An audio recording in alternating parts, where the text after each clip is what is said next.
अंधेरी पूर्व येथील मरोळ येथील 7 हिल हॉस्पिटल हॉस्पिटलचं कुठल्याही परिस्थितीमध्ये खाजगीकरण होऊ नये आणि मुंबई महानगरपालिकेतर्फेच हे रुग्णालय चालवण्यात यावं ही आग्रहाची आमची मागणी आहे। आपण पाहत आहात जनता न्यूज एक्सप्रेस। 7 हिल हॉस्पिटल आपको पता है मरोल अंधेरी ईस्ट में प्रमोद सावंत का कॉन्स्टिट्यूएंसी है, वहां के हमारे निर्वाचित नगर सेवक है। उस हॉस्पिटल का जो क्रिएशन वो मैंने किया था जब मैं काउंसिलर था, मेयर इन काउंसिल में। इसके लिए हमारा उसके साथ अटैचमेंट है। इसके लिए हम सब लोगों ने मिलकर ऑल पार्टी सर्वपक्षी अंधेरी विकास प्रतिष्ठान ये चाहती है कि 7 हिल हॉस्पिटल का खाजगीकरण नहीं होना चाहिए और हम सब इसका निषेध करते हैं और विरोध करते हैं पूरी ताकत से। आपको सुनकर ये दुख होगा कि मुंबई महानगर पालिका ने 12 दिसंबर को पेमेंट लिया 183 करोड़ रुपीस मुकेश अंबानी से, और 183 करोड़ का क्या वैल्यू है? 20 lakh square feet constructed area है। मरोल एरिया में अगर 1 फुट का 25,000 भी पकड़ो तो 20 लाख कंस्ट्रक्टेड फीट का एरिया कितना होता है? 5,000 करोड़ रुपया। और 1,13,000 कमर्शियल है जो कि अभी कंस्ट्रक्टेड नहीं है। ये 20 लाख फुट तो कंस्ट्रक्टेड है, 20 lakh square feet constructed area है, और 25,000 भी भाव पकड़ा तो 5 मतलब एक ईंट नहीं रखना है, 5,000 करोड़ रुपया मार्केट में रेट है, 5,000 करोड़ रुपया। और कमर्शियल का मतलब 5,300 करोड़ की प्रॉपर्टी 183 करोड़ में मुकेश अंबानी को दे दिया, और एनओसी दिया, पोजेशन भी 19 जनवरी को दे दिया, और इंप्रूवमेंट कमेटी और हाउस का सैंक्शन नहीं लिया जो कि हमारे प्रमोद जी वहां पे भिड़ रहे हैं। मतलब महानगर पालिका की प्रॉपर्टी 7 हिल मैनेजमेंट को हमने किस लिए दिया था? हॉस्पिटल चलाने के लिए। वो बैंकरप्ट हो गई। माननीय उद्धव ठाकरे जी ने कोविड में मेरे ही सूचना पे, मेरे ही सुझाव पे इसको टेक ओवर किया, और टेक ओवर करने के बाद इसको आपको जान के ये आश्चर्य होगा 64,000 पेशेंट, कितने 64,000 पेशेंट ठीक होके निकले। 1500 बेड की ताकत 1800 बेड हुआ, 1800 बेड्स, और 4 lakh vaccination free of charge. अगर अंबानी हॉस्पिटल में जाएंगे तो 1,000, 2,000 रुपया, 3,000 रुपया वैक्सीनेशन, चेकअप के लिए 3,000 रुपया, ये फ्री ऑफ चार्ज। और 500 वेंटिलेटर लगाए, 500 वेंटिलेटर, तब जाके ये इंडिया नहीं पूरे वर्ल्ड में नंबर 1 हॉस्पिटल हुआ 7 हिल हॉस्पिटल। क्यों नंबर 1 हुआ? क्योंकि प्राइवेट नहीं था, ये सरकारी, पूरी व्यवस्था गवर्नमेंट की थी। अब इसमें उनका कहना है कि ये हमने थोड़ी NCLT national company law tribunal ने दिया, गलत। एनसीएलटी को देने का राइट क्या है? हमारी जमीन पे आप दूसरे को लोन कैसे दे सकते हो? 7 हिल मैनेजमेंट को जमीन दिया गया था कि 7 हिल मैनेजमेंट ये हॉस्पिटल बनाएगा और अच्छा पब्लिक इंटरेस्ट में चलाएगा। 7 हिल हॉस्पिटल बैंकरप्ट हो गई। कोविड में माननीय उद्धव जी ने इसका ताबा लिया, और ताबा लेके हम लोग ने चलाया कब तक? 18 जनवरी तक। 19 जनवरी को मुकेश अंबानी को पोजीशन दे दिया महानगर पालिका ने। ये कौन से नियम में बैठता है? एनसीएलटी को राइट ही नहीं है हमारा हॉस्पिटल किसी को देने का। एनसीएलटी को अगर है तो उसने लिखना चाहिए था लेटर कि हमारी गलती हो गई, क्योंकि हमारे एनओसी के बगैर आप बैंक का लोन कैसे दे सकते हो? हमारी जमीन पे हमने समझो लीव लाइसेंसी को दिया, लीज पे देने का था, उसको आप क्या हजारों करोड़ लोन दे दोगे?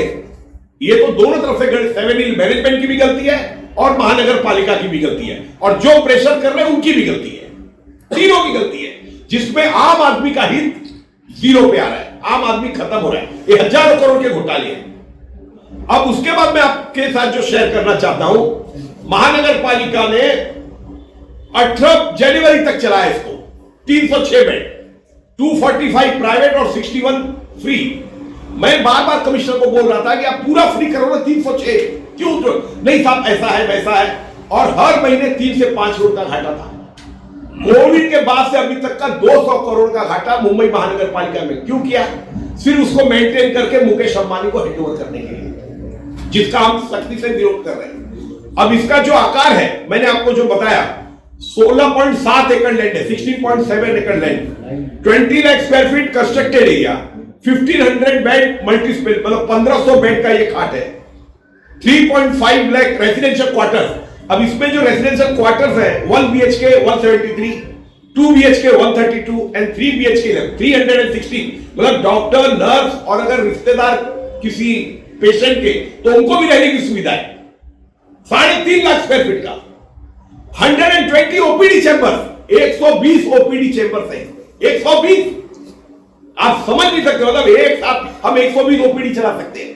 36 ऑपरेशन थिएटर, केएम नायर है 20-22 के ऊपर नहीं है, इसमें 36 ऑपरेशन थिएटर है। 36 1.13 स्क्वायर फीट कमर्शियल जो कि डेवलप नहीं हुआ, इसके लिए मैं उस पर नहीं आ रहा हूं। मेडिकल कॉलेज प्रावधान है हमारा, नर्सिंग कॉलेज प्रावधान है मुंबई महानगर पालिका का।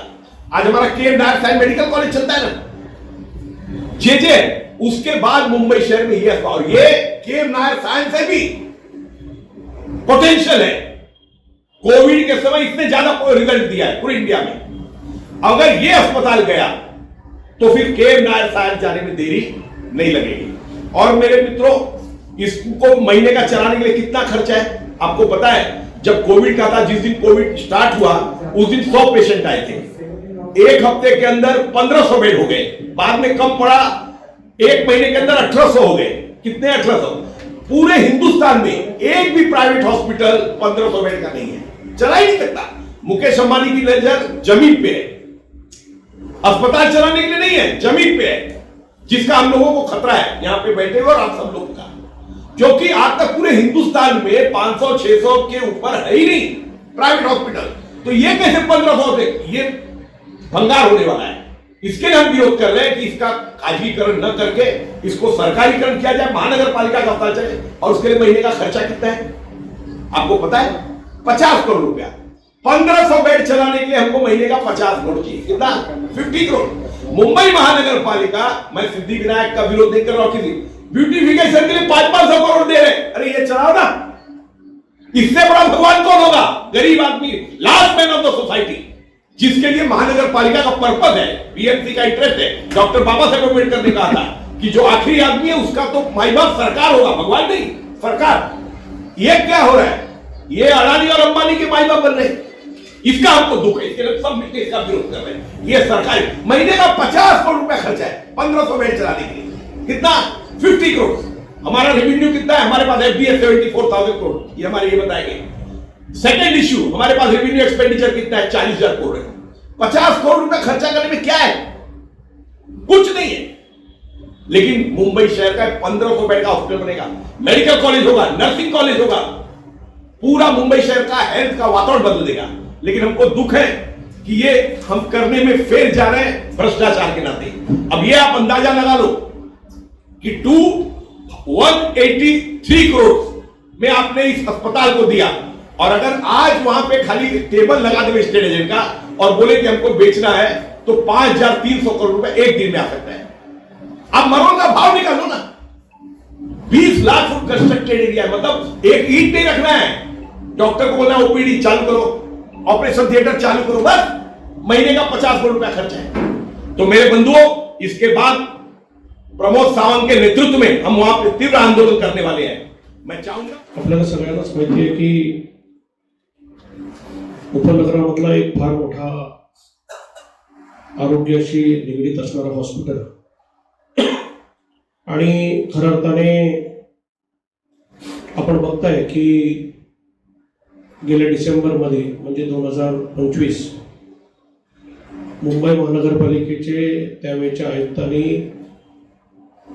अतिशय घाई करून कशा पद्धतीने भ्रष्टाचार केला आहे हे आपल्याला सगळ्यांना ही आत्ता जे राजेशभाईंनी दिलेल्या माहितीप्रमाणे कळलं असेल। मुंबई महानगरपालिकेची निवडणूक जानेवारी 15 ला होती आणि बरोबर एक महिना अगोदर म्हणजे 15 डिसेंबर 16 डिसेंबरला आचारसंहिता लागली आणि 15 डिसेंबरला त्यावेळचे जे आयुक्त होते यांनी मुंबई महानगरपालिकेचं हे जे सर्व्हेलन्स हॉस्पिटल आहे त्याची एनओसी कॅथलेट ग्लोबल ह्या कंपनीला देण्यात आली। अर्थात ही कंपनी कोणाची आहे तर मुकेश अंबानी यांचीच आर्थिक व्यवहार बघणारी ही कंपनी आहे आणि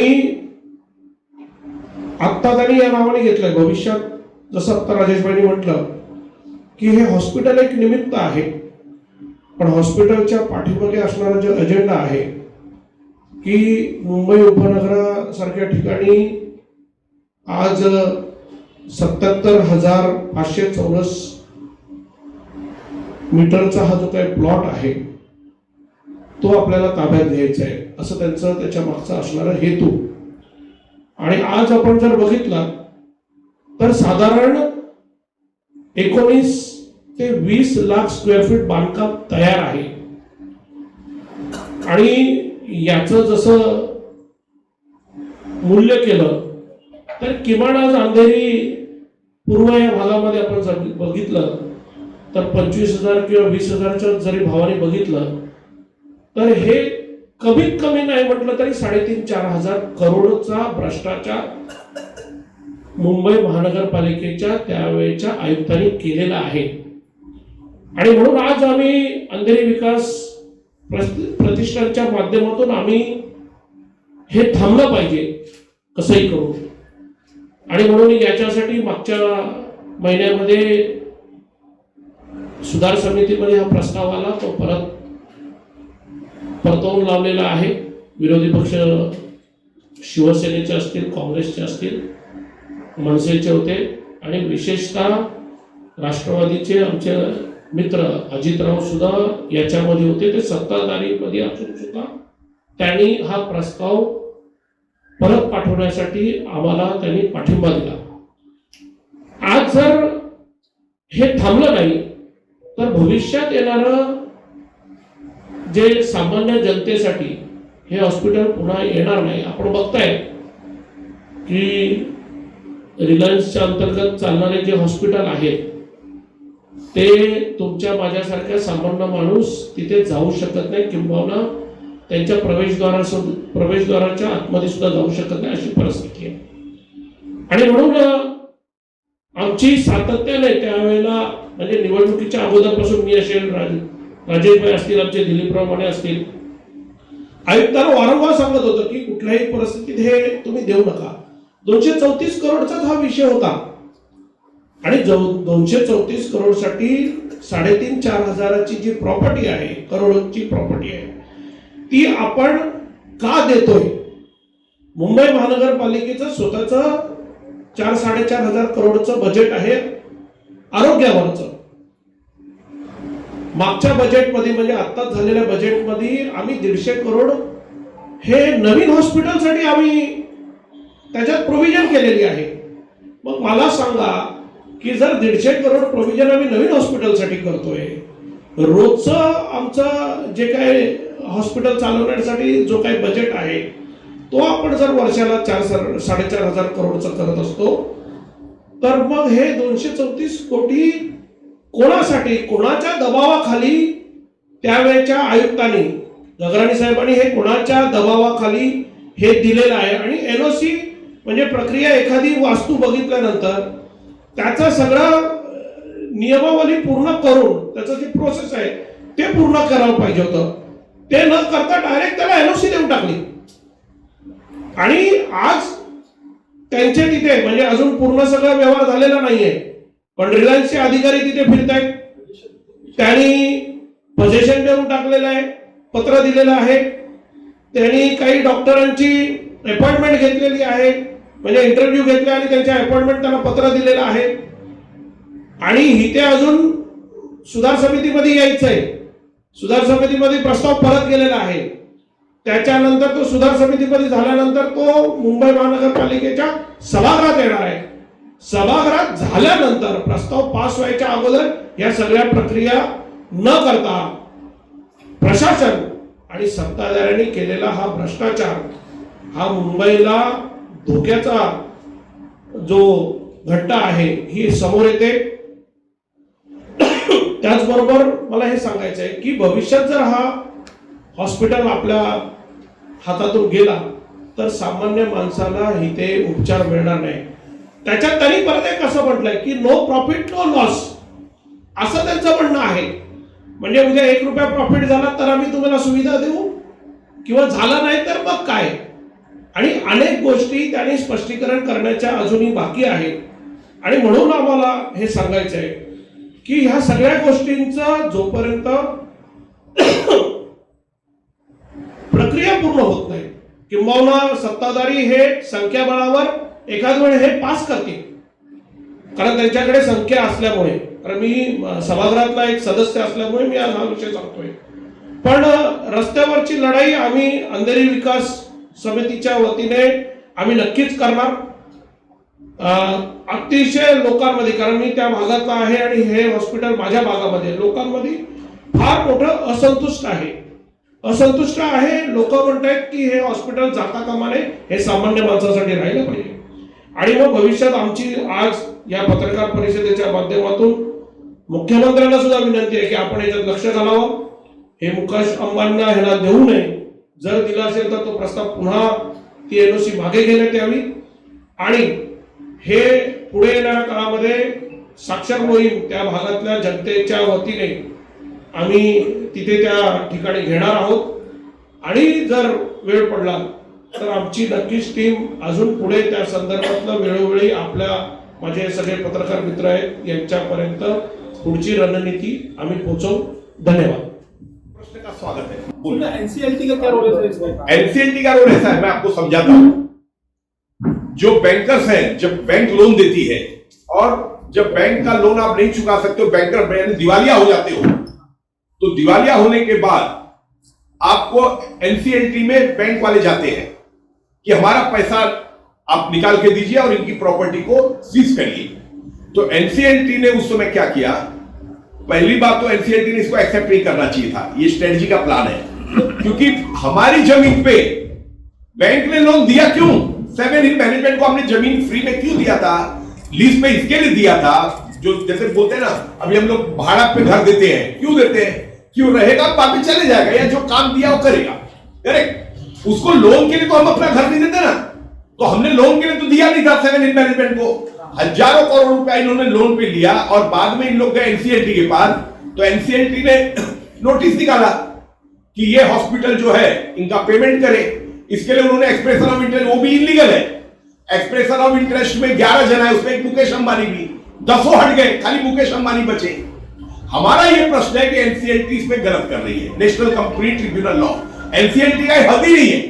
जमीन हमारी है, हम तय करेंगे 7 हिल को देना कि दूसरे को देना कि कुछ. हुई एनसीएलटी, एनसीएलटी का अधिकार. पैसा अगर दिया भी है बैंक ने तो दिया है गलत. जो बैंक के चेयरमैन उन पर कार्रवाई होनी चाहिए. हमारे जमीन पे आप लीव एंड लाइसेंस के रूप में लोन ले सकते हो क्या? ये ऐसा हुआ है और एनसीएलटी के नाम पे ये सब पकाया जा रहा है. और इन्होंने क्या किया है कि एनसीएलटी ने दिया, किसको दिया? मुकेश अंबानी को. तो एनओसी तुमने दिया है, तुमने एनओसी अपने जमीन पे एक्सेप्ट कैसे किया कि हमारे भाड़े के घर पे जो उसने लोन लिया मैं भरूंगा? ये कोई बात होती है क्या? ये, और मैं उस समय जेएम फाइनेंस को मिला था, ये जो एनसीएलटी का विषय है, उसने मुझे बोला था शर्मा जी आप 200 करोड़ रुपया महानगर पालिका को बोलो हमको दे देवे, हम पूरा महानगर पालिका को हवाले कर देते हैं वर्ली उनके ऑफिस में जेएम फाइनेंस के. बाद में मैंने बहुत पीछे लगा तो बोले नहीं ये तो हमारे हाथ में ही आ जाएगा. मुझे कमिश्नर लेके सब लोगों ने बोला, तो अब उसके आगे हम क्या करेंगे? उस समय महानगर पालिका भी डिसॉल्व थी. मैंने उद्धव ठाकरे साहब को बोला, विधानसभा में भाई जगताप ने प्रश्न भी उठाया था, तो उन्होंने बोला कि ये तो हमारी जमीन है, ये एनसीएलटी दे कह सकती है. और लास्ट में बीएमसी ने उसी आधार पर एनओसी दिया. जो हमको कारण दे रहे थे कि ये काय के लिए देने का, बैंक जाने और एनसीएलटी जाने, बैंक की गलती है, बैंक के ऊपर कार्रवाई होनी चाहिए. और अभी इन्होंने क्या किया, उसी आधार पे उनको एनओसी दे दिया. तो ये है. एनसीएलटी के ऑर्डर को चैलेंज क्यों नहीं किया आप लोग? हम कैसे कर सकते हैं? हम पब्लिक है, हमको तो मालूम कब पड़ा, पोजीशन जब दिया तब. एनसीएलटी के ऑर्डर को चैलेंज कौन करना चाहिए? बीएमसी. और बीएमसी ने एक्सप्रेशन ऑफ इंटरेस्ट में पार्टिसिपेट नहीं किया. क्यों नहीं किया? कि हमारी जमीन है. मैं भी सहमत हूं कि हमारी जमीन पे वो होता कौन है, लेकिन इन्होंने कोर्ट के अंदर बीएमसी को जाना चाहिए था और ये क्लियर करना चाहिए था कि हमारे जमीन पे एनसीएलटी का नहीं है. हाँ, जो उनका पैसा है उसका हम ध्यान रखेंगे कैसे क्या पेमेंट करना, लेकिन हम चाहेंगे उसको देंगे. हमको अपनी कोविड में हमने जब किया तब भी रिजोल्यूशन प्रोफेशनल अभिलाष लाल था, एनसीएलटी ने जो अपॉइंट किया था रिजोल्यूशन प्रोफेशनल अभिलाष लाल, दिल्ली का है, उसको तो भी उद्धव ठाकरे जी ने लिया ना ताकत से. तब उद्धव ठाकरे ने इसको लिया और पब्लिक हॉस्पिटल चलाया, 1 रुपया किसी ने चार्ज नहीं किया. तो ये क्यों नहीं कर सकते? इन्होंने पूरा सत्यानाश करना चालू कर दिया है। तो ये हॉस्पिटल के विरोध में प्रमोद सावंत के नेतृत्व में जल्दी हमारी टीम बैठेगी। आज एक पत्रकार मित्रों के माध्यम से हम सतर्क कर रहे हैं महानगर पालिका को, देखते हैं उसके बाद हमारा प्रोग्राम आपके पास आ जाएगा। पक्षी टीम आहे म्हणून मी आणखी काही गोष्टी सांगितलं नाही, कारण आम्ही सगळे भेटून आता मानेला सगळे देवेंद्र फडणवीसजींना भेटत आहे, एकनाथ शिंदे आणि सगळ्यांना मी विश्वासात घेऊन म्हणून मी त्यांच्यावर कोणावर आरोप नाही केला, नाही तर मी लगेच 1 सेकंड मध्ये केलं असतं। हे अंधेरी विकास प्रतिष्ठानच्या मंच आहे, तर ते सगळे प्रयत्न करताय की त्यांना जागरूकता यावं आणि त्यांनी हे खाजगीकरण थांबवावं। आमची विनंती आहे, म्हणून आम्ही सगळे एकत्र आहे। पण त्यांची धोरणात्मक भूमिका आहे ना, त्या भूमिकेच्या विरोधात तुम्ही कशी जाऊ शकता? आम्ही तर विरोधात आहोत ना, या लगेच खाजगीकरण प्रायव्हेटायझेशन आमचा तर विरोध आहे। तेव्हापासून आम्ही चालवत होतो, बरोबर? ऐकून घ्या, कोविडच्या नंतर 306 बेड, 245 प्रायव्हेट आणि 61 बीएमसी, हे कोणाच्या आधार होता? 7 हिल जे मॅनेजमेंट चालवत होता, त्या आधारावर ह्या हॉस्पिटल हे जे गव्हर्नमेंट आली मुकेश अंबानींना देण्याचा जे स्ट्रॅटेजी झाला, तर ह्या लोकांनी चालू केला आणि त्याच्यामध्ये महानगरपालिकेला दर महिन्याला 2-3 कोटीचा तोटा होता। ते मी सारखंच अटॅक करत होता, इतना घाटा हो रहा है, उससे अच्छा इसको फ्री चलाओ ना, काय में प्रायव्हेट का रख रहे हो। पण आज हे कळलं मला, हे सगळे मुकेश अंबानीसाठी आहे। आता सगळे मुकेश अंबानीच्या हातात गेलेलं आहे, आता बीएमसी तिथे नाही। बोल, हे बघा तुम्ही मला धर्मसंकट मध्ये आणता, जे मी टाळत होतो ते तुम्ही मला बोलायला लावता। हे आमची सर्वपक्षी समिती, ऐकून घ्या, आम्हाला बोलायला मर्यादा आहे, ऐकून घ्या। मुंबईकरांचा यासाठी विचारतोय, तुमची लढाई तर आमच्या सोबत असेल, पण त्यांच्यावर दबाव बनवता असेल तर हे काय करणार आहे? ते करू शकतो। हे मला मान्य आहे, मी कुठं सांगितलं नाही, म्हणून तुम्हाला करावं लागेल। नाही, ऐकून घ्या, ऐकून घ्या, ऐकून घ्या। आमचे माने साहेब, आमचे क्लाइंट, आमचे सगळे जे वरिष्ठ लोक आहेत, मुख्यमंत्री, उपमुख्यमंत्री, सगळ्यांना भेटत आहे। आमचे तावडे साहेब, अजित पवार जे आमचे पदाधिकारी आहेत, खूप वरिष्ठ मोठे आहेत, प्रमोद सावंत, आम्ही सगळे विरोधी पक्षमध्ये आहेत, मी काँग्रेस, शिवसेना, युनिटी, आम्ही पण सगळे लोक, सगळ्यांना प्रयत्न मी करतो की त्यांना पॉझिटिव्हली विचार, म्हणून आज मी कोणाच्या नेत्याचं नाव घेतलं, त्याच्यावर आरोप केला नाही केला, की आम्हाला हे हॉस्पिटलच्या खाजगीकरण संपवायचे आहे आणि महानगरपालिकाकडे आणायचे आहे, म्हणून आमचा प्रयत्न सुरू आहे। So that is why I don't want to comment on that. तो इसका लाभ लेंगे, और अगर ये नहीं होता है तो कम से कम 10 लाख पब्लिक, आप समझ जाओ, वहां पे ईएसआईएस हॉस्पिटल है जिसकी लड़ाई हम लड़ रहे हैं, Thackeray trauma hospital 180, BSCS hospital Andheri में 100, ये पूरे वर्सोवा के 7 बंगले से लेकर घाटकुपर तक कोई दूसरा हॉस्पिटल ही नहीं है जो आपको संभाल सके। This is the only hospital who can treat. तो आप समझ जाओ, कम से कम 20 लाख की आबादी सफर करेगी इससे। अरे ये केएम नायर साइंस से बड़ा है, आप ये समझिए, केएम नायर साइंस से बड़ा है। हमारे आशिया खंडातलं सर्वात मोठं हॉस्पिटल 16.5 एकरचं, किती? 16.5 एकरचं सर्वात आशिया खंडातलं मोठं हॉस्पिटल, 1500 त्याचे बेड आहेत, 36 त्याचे ऑपरेशन थिएटर आहेत, 100 ओपीडी आहेत, त्याच्यानंतर डॉक्टर, म्हणजे आता मला माहिती आहे जेवढी मेडिकल कॉलेज आहे त्याच्या सर्वात मोठं चांगलं कॉलेज कुठे आहे तर केईएम कॉलेज आहे, त्याच्यानंतर दुसरं कुठलं कॉलेज आहे जे लक्षात ठेवा। म्हणजे तुम्हाला आम्हाला अभिमान वाटला पाहिजे की 16.5 एकर लँड म्हणजे 77,000 स्क्वेअर मीटरचा प्लॉट, तो तुम्ही कोणाच्या घशात घालता? किती मध्ये? 183 कोटी मध्ये। मला काय म्हणायचंय, पत्रकारांनो, तुम्ही जागे व्हा। आणि कोणासाठी तुम्हाला मी सांगतो, मांद्र्यापासून तर दहिसर पर्यंत एवढं मोठं हॉस्पिटल सर्वसामान्य लोकांसाठी नाही।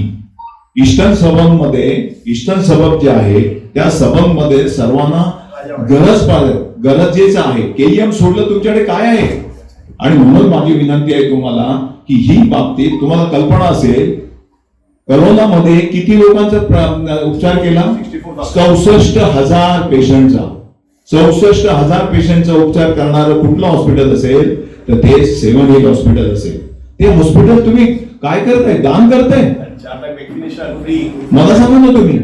म्हणजे साहेबांनी सांगितल्याप्रमाणे एक किती आहे? 20 लाख स्क्वेअर मीटरचं बांधकाम झालेलं आहे आणि त्याच्यानंतर जवळजवळ 1 लाख पेक्षा जास्त कमर्शियलचा एरिया आहे स्क्वेअर मीटरचा, स्क्वेअर फुटाचा, त्याची टोटल किंमत 5,000 कोटी आणि तुम्ही कितीला देताय? 183 कोटीला। काय चाललंय तुम्हाला? तुम्ही सर्वसामान्य उच्च देत नाही आहोत, जाऊन आम्ही कोकिळाबेन नानावटीमध्ये मोठ्या 7 हॉस्पिटलमध्ये आम्ही उपचार घेणार आहे. सर्वसामान्य गरिबांना हॉस्पिटल कुठलं असेल तर ते 7 असेल, केईएमच्या नंतर असेल तर सेईएम असेल. पण हे जी पत्रकार परिषद आपली आहे त्या माध्यमातून उद्या तुम्ही जी ठळक बातम्या अशा द्या की कल्पना यायला पाहिजे. हा प्रश्न एकट्याचा नाहीये. काय चाललंय बरं? तुम्हाला म्हणाले आता एक पत्रकार म्हणाले तुम्ही महानगरपालिकेच्या प्लॉटवर लोन उचलायला कसं देता? हु इज रिस्पॉन्सिबल? आयुक्त रिस्पॉन्सिबल आहे, कमिशनर. तुम्ही कुठलं देता? मी एका बँकेचा डायरेक्टर आहे, व्हाईस प्रेसिडेंट आहे, मी देऊ शकते. तुम्ही लिव्ह लायसन्सच्या जागेवर लोन देऊ शकता का? नाही देऊ शकत. लक्षात ठेवा. तसं तुम्ही एकाला चालवायला दिलेलं आहे एवढं मोठं हॉस्पिटल, त्याला लोन घेण्यासाठी परमिशन देता? ही फार मोठं काम आहे. म्हणून ही आजची लढाई आम्ही याच्या अगोदर तुम्ही म्हणालात आंदोलन वगैरे सुरुवात केलेलीच आहे. पण आता आंदोलन आमच्या या ठिकाणी प्रमोद सावंत साहेबांच्या नेतृत्वात त्यांचाच मतदारसंघ आहे, त्यांचं त्या ठिकाणी आहे. त्याच्यामध्ये कुठल्याही परिस्थितीमध्ये न भूतो न भविष्यती हे हॉस्पिटल जनतेचेच राहायला पाहिजे अशी आमच्या सर्वांची भूमिका आहे आणि ती पार केल्याशिवाय आम्ही राहणार नाही. अचूक बातम्या, निपक्षपाती विचार, अन्यायाविरुद्ध वाचा फोडणारे परखड विचारांचे सार्वभौम दैनिक प्रजासत्ताक जनता.